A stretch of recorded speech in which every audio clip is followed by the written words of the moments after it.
Attention, attention, la Covid-19 continue de sévir. Pour vous protéger et protéger les autres, vaccinez-vous. Vous êtes âgé de 18 ans et plus, vous pouvez recevoir les doses des vaccins contre la Covid-19. Vous avez 12 ans et plus, le vaccin Pfizer peut vous être administré. Alors faites le geste qui sauve. Rendez-vous dans les postes de vaccination implantés dans l'information sanitaire de votre arrondissement et de votre commune ou appelez le 136 pour tout renseignement. Les vaccins contre la Covid-19 sont sûrs, efficaces et gratuits. Pour tout savoir sur l'épidémie de coronavirus au Bénin, rendez-vous sur le site web www.gouv.bj/coronavirus. Ceci est un message du gouvernement de la République du Bénin.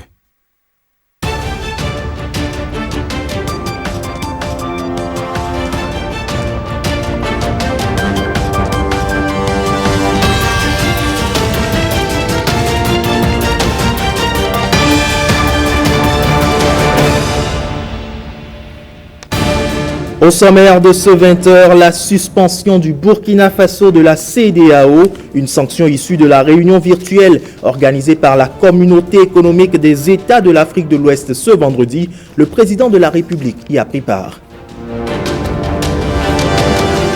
Le Bénin marque des points en matière de lutte contre la corruption. Il gagne 5 places dans le classement 2021 de Transparency International. À suivre dans ce journal les réactions des Béninois. Et puis, nos données personnelles sont au fil du temps toujours un peu plus malmenées. Pas de sécurité totale sur la toile. La communauté internationale attire ce 28 janvier notre attention sur les données personnelles. Il faut renforcer la protection. La vigilance est la seule clé. Merci d'être avec nous sur l'ORTB. Le président Patrice Talon a pris part ce vendredi 28 janvier 2022 à la conférence extraordinaire des chefs d'État et de gouvernement de la CEDEAO, une rencontre tenue par visioconférence avec pour principal point abordé la situation politique au Burkina Faso. Au micro de Jérôme Rungbo et Jean Nobimin, le ministre des Affaires étrangères et de la coopération nous fait le point des travaux. D'abord, il condamne sans réserve et fermement le coup d'État qui est intervenu au Burkina Faso. L'accès au pouvoir par la violence, par la rupture dans les ordres constitutionnels, est une chose qui est condamnée par l'acte constitutif de notre organisation, le protocole additionnel de la CEDEAO, et il n'est pas tolérable que cela soit accepté. C'est pour cela que la deuxième mesure que les chefs d'État ont prise, après avoir condamné ce coup d'État, c'est d'exiger la libération immédiate du président Roch Christian Kaboré. Troisièmement, les chefs d'État demandent le rétablissement d'une situation constitutionnelle normale.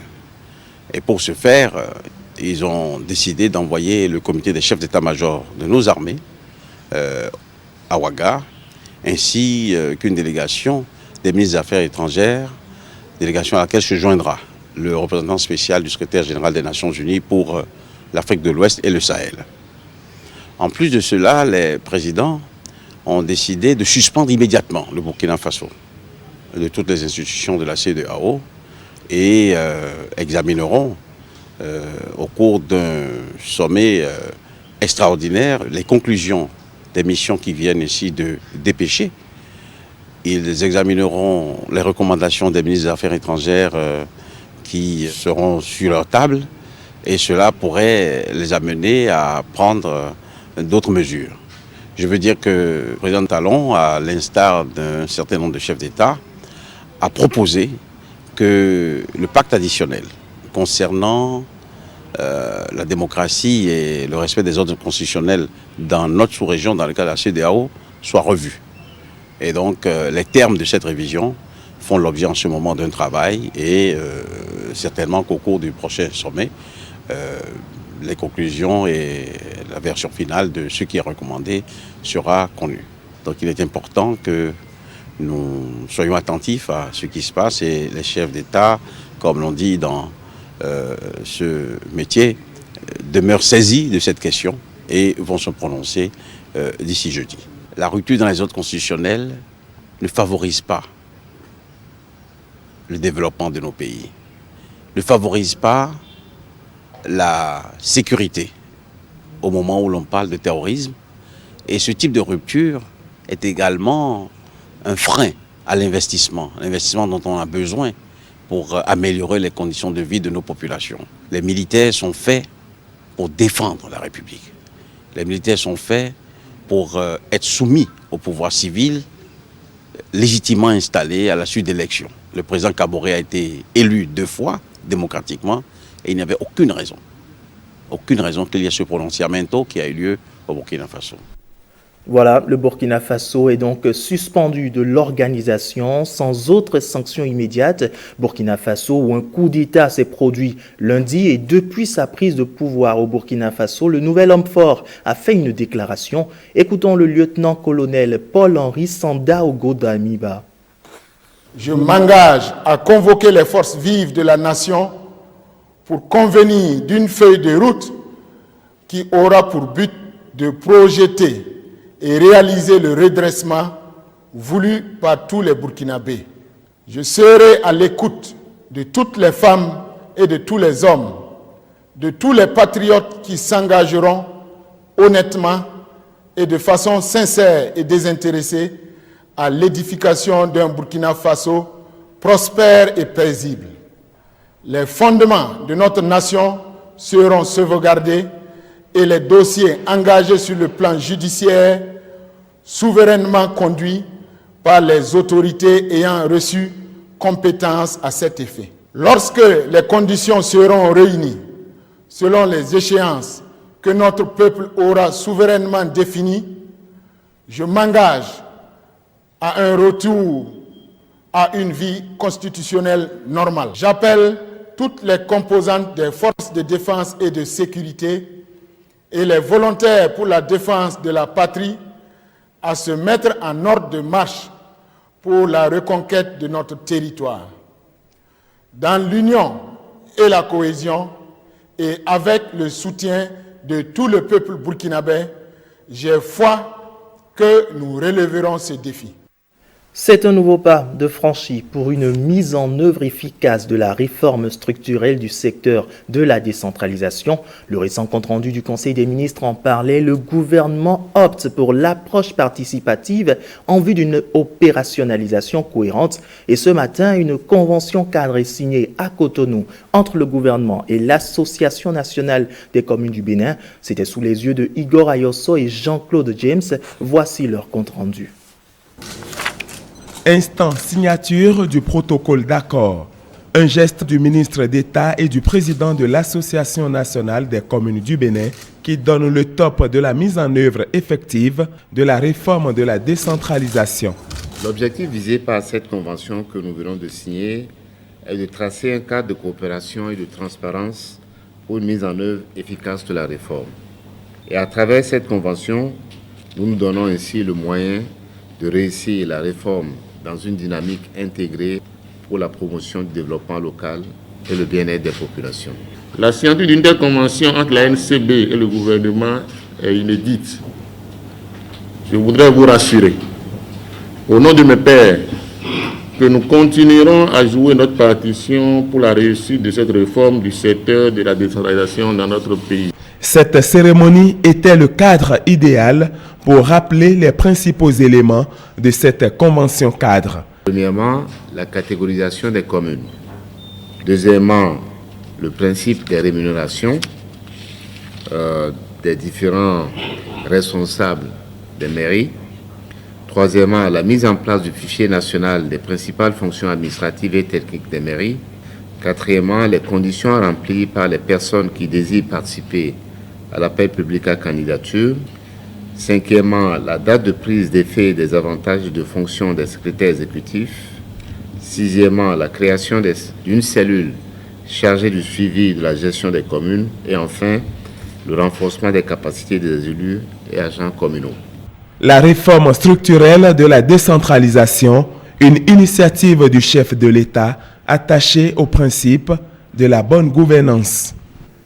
Voilà, le champ est donc totalement libre pour la mise en œuvre de cette réforme du secteur de la décentralisation. On en vient à présent à cette nouvelle. J'en parlais tantôt en titre. Le Bénin a fait un bond en gagnant 5 places dans le dernier classement de Transparency International sur l'indice de perception de la corruption. Le pays quitte donc la 83e place pour la 78e de 2020. À 2021, une nouvelle très bien accueillie si l'on s'en tient aux impressions recueillies à Cotonou par Lenaïk Agbazaou et Ramatou Lawani. La corruption, elle est aussi vieille que la prostitution. Si nous avons gagné ce nombre de places aujourd'hui, c'est parce que l'extérieur aussi nous regarde. L'extérieur suit. Transparency International suit ce qui se passe dans le pays. Regardez toutes ces réformes-là. Toutes ces réformes participent à la lutte contre la corruption et l'impunité. Les mesures mises en place pour contrôler les détournements de fonds en ce qui concerne des pensions attribuées à des retraités fictifs ou la suppression des postes de contrôle sur les grands axes et la démarche républicaine de notre police contribuent à ce progrès-là. Parce que sur l'échelle mondiale, dans le classement de 180 pays, on a quand même fait un progrès de 5 places, ce qui n'est pas négligeable. C'est totalement à l'actif des mesures prises par l'actuel régime pour le recul de la corruption, pour corriger le laisser-aller qu'on a connu par le passé. C'est d'abord un regard de satisfaction et de fierté. Parce que vous n'êtes pas sans savoir que nous avons quitté vraiment un seuil de corruption assez élevé et avec les réformes engagées par le chef de l'État, le président Patrice Talon. En tant que citoyenne, je suis très satisfaite et je voudrais dire toutes mes félicitations au chef de l'État et à son équipe. Je vous jure, c'est très bon. C'est très bon. Il a bien fait la lutte là. Et il a réussi. Les patrons ont peur de toucher à l'argent de l'État. C'est quand tu touches, on te prend, tu vas en prison. Avant, c'était pas comme ça. Avant, c'était négociable. Quand tu touches à l'argent de l'État, c'est Mamadou Bideta. On te laisse. Et voilà que celui-ci dit non. Actuellement, il dit non. La dernière cellule dédiée aux plaintes et aux dénonciations, que c'est encore une structure de trop. Non, je dis non, c'est faux. Le chef de l'État vient de montrer une fois encore qu'il est à l'écoute de son peuple. Non seulement il est à l'écoute de son peuple, mais il donne l'occasion à son peuple de pouvoir se plaindre.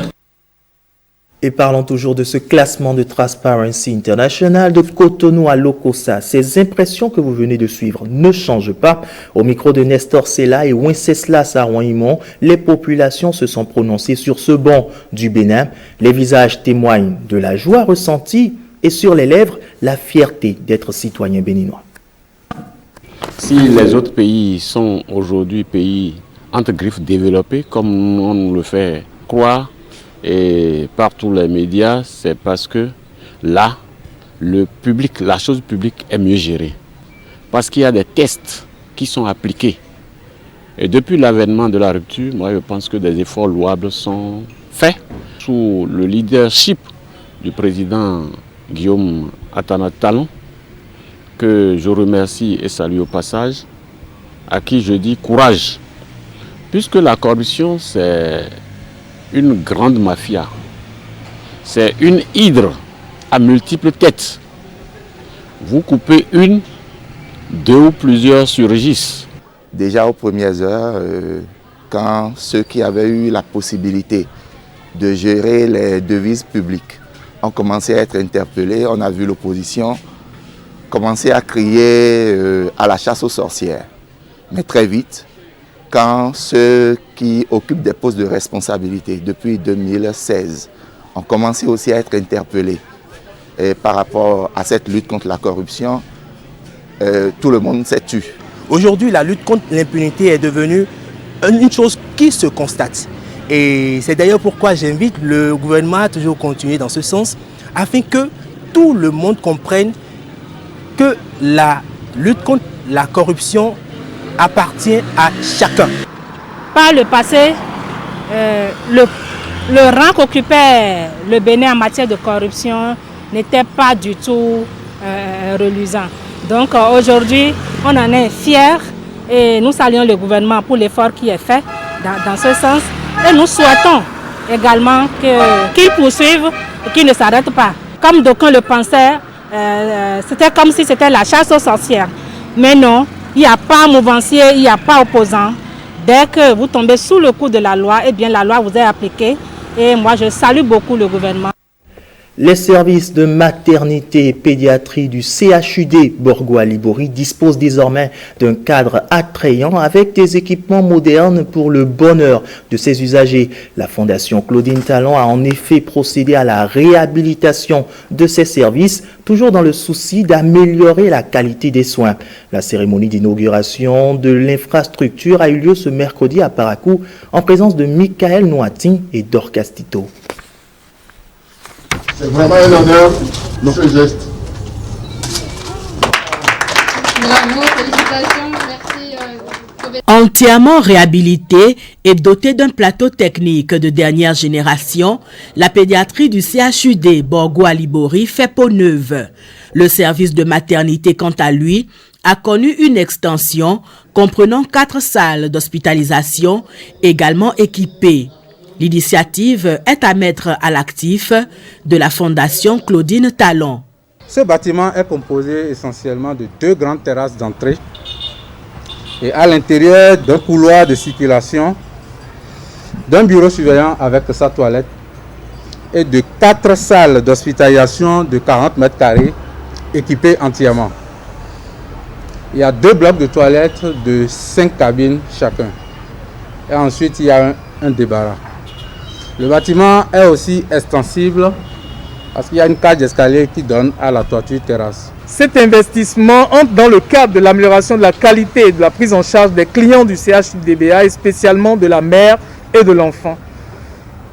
Il représente pour nous et pour le personnel une motivation supplémentaire pour se donner encore plus au travail. Ce n'est pas terminé au niveau de la Fondation Claudine Talon qui cherche à réduire non seulement le décès maternel et néonatal, mais le décès de la femme. Et pour réduire le décès de la femme au Bénin, l'un des fléaux les plus importants aujourd'hui, c'est le cancer gynécologique et mammaire. Et la Fondation Claudine Talon a pris réellement le bâton de pèlerin pour lutter efficacement contre le cancer du col de l'utérus. Ce centre recevra 3000 spéculums à usage unique et d'autres spéculums qui sont en route. À l'instant même, ce centre aura ce qu'on appelle les sondes donc de la thermocoagulation. Nous avons 50 sondes de thermocoagulation. Sans ça, nous ne pouvons pas traiter les lésions précancéreuses. Le bâton de pèlerin de la Fondation Claudine Talon touche également d'autres secteurs d'activité. Le dépistage de la cataracte au profit de 5000 personnes, dont 400 interventions chirurgicales de cataracte au CHUD Borgo-Alibori en 2021. La réhabilitation et l'extension du centre des arts et métiers des femmes de Tourou pour la réinsertion socio-économique des femmes opérées de fistule obstétricale. La cérémonie de ce jour est l'heureux aboutissement d'un long processus qui a démarré en 2019 par la sollicitation des responsables du service de pédiatrie de cet hôpital. Madame Talon, mue par sa volonté de contribuer à l'amélioration des soins essentiels de la mère et du nouveau-né à travers les activités de sa fondation, ne pouvait que répondre favorablement à cette demande. Demande de mise en norme du service public de pédiatrie de référence, 2e et 3e référence couvrant les départements de Borgo et de l'Alibori. Le maintien de ces infrastructures en bon état de fonctionnement et de propreté sur la durée reste l'un des défis majeurs à relever. Fini donc les difficultés du personnel du CHUD du Borgo à Libori et fini aussi le calvaire des populations de Arbonga et environ. Nous sommes dans la commune de Banikwara et en ce qui concerne l'accès à des soins de santé de qualité, la Fondation Claudine Talon en partenariat avec la Société pour le développement du coton Sodeco dote la localité d'un centre de santé moderne. Kolawole Boniface Biaou, vous êtes témoin de l'inauguration de ce centre. Arbonga, une localité de la commune de Banikwara, dispose désormais d'un centre de santé attrayant. Wanru, de son nom, s'étend sur une superficie de 2 hectares. C'est un don de la Fondation Claudine Talon en partenariat avec la Société pour le développement du coton. Le centre de santé Wanru, tel que présenté, comporte en son sein une maternité, un dispensaire, 2 résidences meublées. Il dispose également d'un plateau technique des plus modernes et d'une ambulance 4x4, une ambulance tout équipée. Ce centre est entièrement autonome en eau potable grâce à la réalisation d'un poste d'eau avec une bonne fontaine mise à la disposition de la population environnante. Il coûte 1 milliard, soit 11 millions. En intégrant les populations non couvertes des villages voisins, le centre de santé de Wanru aura à desservir une population d'environ 21 000 habitants. C'est là une preuve indéniable de l'attachement combien grand de la Fondation Claudine Talon à améliorer les conditions de vie des femmes et des enfants en situation difficile au Bénin. Je voudrais, chère population, me joindre à vous pour dire une fois encore merci. Au nom des populations de Banikwara, je m'engage à faire un bon usage de cet ouvrage et à travailler avec les populations pour que le centre soit bien fréquenté et pour que les populations participent aux différentes actions de développement du centre de santé Wanru. L'œuvre et les donateurs ont reçu la bénédiction des têtes couronnées de Banikwara pour plus encore d'actions de développement. L'œuvre est salutaire. Que Dieu la bénisse et comble les donateurs. Et on parle toujours santé pour s'intéresser cette fois-ci à cette première dans le secteur sanitaire. Un document met en exergue les soins palliatifs au Bénin. Un plan quinquennal élaboré avec l'appui de l'Agence belge de développement. Les acteurs du secteur prennent déjà connaissance des mesures pour une amélioration de l'offre des soins palliatifs. William Choki et Edmond Humbo. Une nouvelle dynamique de repositionnement des soins palliatifs dans les paquets des prises en charge sanitaires. Une dynamique objet de la réalisation d'un plan quinquennal. Ils sont là, ces acteurs des soins de santé primaires, pour prendre connaissance du document. Un document rédigé selon l'approche FAIR définie par le ministère du Plan. Une approche qui a nécessité le regroupement des experts de tous bords qui, de façon minutieuse, ont procédé à une analyse diagnostique des soins de santé primaires au niveau du pays, une analyse du contexte pour identifier les gaps, identifier les défis et faire des choix les plus appropriés qui nous permettent d'assurer dans les 5 années à venir la disponibilité des soins de santé primaires à tous les niveaux. Les besoins en soins palliatifs ne cessent d'augmenter comme nous le savons tous, avec l'augmentation des maladies non transmissibles et aussi l'augmentation de l'espérance de vie. Plusieurs patients se retrouvent vraiment, surtout en fin de vie, dans une situation de détresse physique, émotionnelle, psychologique et même spirituelle qui est souvent assez déplorable. La mise en place d'un programme de soins palliatifs est apparue comme un préalable indispensable pour, je cite, ne laisser personne de côté et procurer à tous, même devant les situations les plus désespérées, une meilleure qualité de vie. améliorer l'offre des soins palliatifs au Bénin, les jalons sont posés et il ne reste qu'à les concrétiser. Et pendant ce temps, Cotonou est le théâtre de réflexion sur la couverture sanitaire universelle, le temps d'un atelier. Durant 2 jours, médecins et acteurs du secteur sanitaire du Bénin et de la sous-région se sont réunis pour mener des réflexions autour de la documentation du processus pour la couverture sanitaire universelle CSU en Afrique subsaharienne. L'atelier lancé jeudi dernier a connu le lancement du hub CSU. Plus de détails avec ce compte-rendu de Déodate Tossa et Brice Thibozo, présenté par Blaise Adankmo.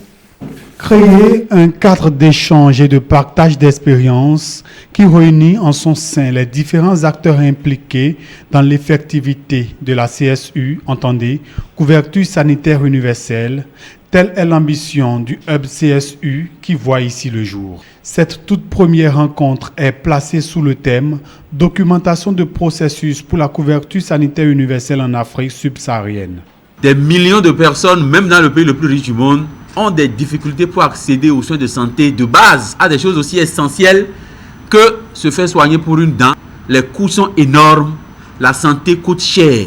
Mais comment nous organiser pour que chaque partie du monde, avec ses solutions, ses moyens et son contexte, puisse trouver des solutions adaptées? L'un des objectifs que nous visons, en partenariat avec le CERUD, qui est le bras technique qui nous appuie dans la recherche, c'est que le Bénin puisse partager l'expérience de ce parcours que nous sommes en train d'emprunter. La création de la plateforme Hub CSU est en parfait arrimage avec les objectifs du gouvernement pour qui le projet H est une priorité. Le Bénin s'est résolument engagé sur ces réflexions et des actions fortes à haut impact ont été mises en œuvre. Avec cette rencontre, il est à espérer la mise en place de structures pérennes pour soutenir l'élaboration de la CSU. Bientôt des infrastructures de type nouveau pour étudiants et chercheurs à l'Institut de mathématiques et sciences physiques de Dangbo. Nous sommes dans le département de Lomé. C'est une œuvre de la Banque arabe pour le développement économique de l'Afrique, en abrégé BADEA. La visite effectuée hier jeudi par Zulkifl Salami, chargé de mission du président de la République, permet de noter une avancée assez remarquable des travaux. D'ici fin mars, les ouvrages pourraient même être réceptionnés. Firmin Bassao, Calvador Arouanou. Des villas de type moderne pour étudiants et chercheurs de près de 70 places, un bloc pédagogique, un bloc technique et bien d'autres infrastructures sorties du sol et qui seront réceptionnées d'ici 2 mois. Un chef-d'œuvre en réalisation grâce à la Banque arabe pour le développement économique de l'Afrique, BADEA, cofinancé par le gouvernement du Bénin. Au-delà d'une simple visite de terrain, Zulkifl Salami, chargé de mission du président de la République, y voit une signification plus profonde. Le gouvernement vient de lancer de manière solennelle et avec éloquence le programme d'action du gouvernement phase 2. Et ce programme est légitimement, je dis légitimement ambitieux, et sa réalisation appelle un suivi très scrupuleux des actions en cours et bien sûr des actions futures. Nous sommes sur ce site qui encapsule la vision du chef de l'État, à savoir le rôle des ressources humaines dans le développement. Un ouvrage qui porte l'excellence du Bénin à travers un institut à vocation régionale et qui constitue un sujet de fierté pour tous les acteurs de ce haut lieu de recherche scientifique. Lorsqu'un institut comme celui-ci, qui est unique dans la sous-région, est réalisé au Bénin, c'est tout à l'honneur du Bénin. Sachez tout simplement que nous avons complètement apporté des solutions sur les gaps qui existent encore par rapport à l'orbite de départ, à la trajectoire de départ, et que le projet est définitivement mis sur les rails, et que ce serait un plaisir d'assister à l'inauguration. Les chercheurs, qu'ils soient mathématiciens, physiciens, chimistes ou autres, ils ne développent leur recherche que dans un environnement pacifique qui leur permette réellement d'être inventifs, d'innover. La Banque arabe pour le développement économique de l'Afrique a déjà contribué pour le développement des structures éducatives, mais aussi dans l'agriculture. Et si on parlait données personnelles à présent? J'en parlais tantôt en titre. Comme chaque année maintenant, la date du 28 janvier est placée sous le signe de la protection des données personnelles. Une journée pour nous appeler à la vigilance dans notre utilisation du web. Le Bénin, pour cet anniversaire, a prévu beaucoup d'événements, dont une caravane de Parakou pour Cotonou. Ceci pour une bonne sensibilisation. Invité sur le plateau de 5 sur 7 matin ce jour, un expert revient sur l'importance des données personnelles et comment les protéger. Quand on parle de données, d'abord de manière tout court, données c'est un ensemble de signes et de codes. C'est-à-dire, dès lors que vous représentez des signes et des codes, ça constitue en même temps une représentation de données. De plusieurs manières, vous produisez des données qui peuvent constituer une donnée à caractère personnel. Si vous allez en ligne, vous allez vous connecter pour donc naviguer. Les traces de votre navigation est retracée, est récupérée par les applications. Si vous allez demander donc un service de mobile money, vous laissez vos données personnelles là, nom, prénom, vos numéros de téléphone, tout ça là. Tout ça constitue ce que nous appelons données à caractère personnel. Les gens pensent que c'est simplement dans le numérique que nous gérons les données à caractère personnel. Non. Je vais dans un hôtel, on dit bon, votre chambre c'est temps, ce jour on prend ma carte d'identité, on photocopie, on joint à ce. Donc c'est mes données qui se collectent comme ça là. De quelle manière l'autorité dont vous êtes le rapporteur garantit aux citoyens béninois que ces données à caractère personnel sont effectivement protégées?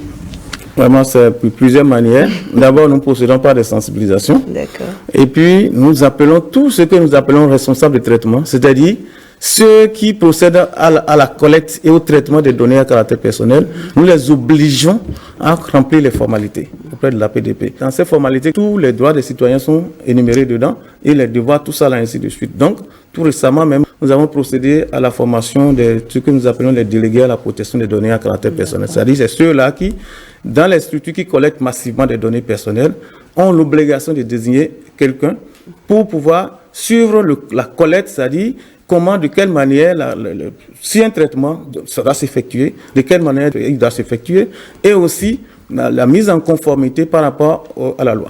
Par rapport au conseil, je dirais simplement qu'on fasse des réseaux sociaux une utilisation vertueuse. C'est-à-dire que on n'y met pas tout ce qu'on veut, tout ce que nous voulons poster, qui puisse nous rattraper demain. Voilà, il faut donc savoir utiliser les réseaux sociaux afin de se retrouver la prochaine fois, pourquoi pas, toujours avec le même plaisir. C'est la fin de cette édition. Bonne suite des programmes sur l'ORTB.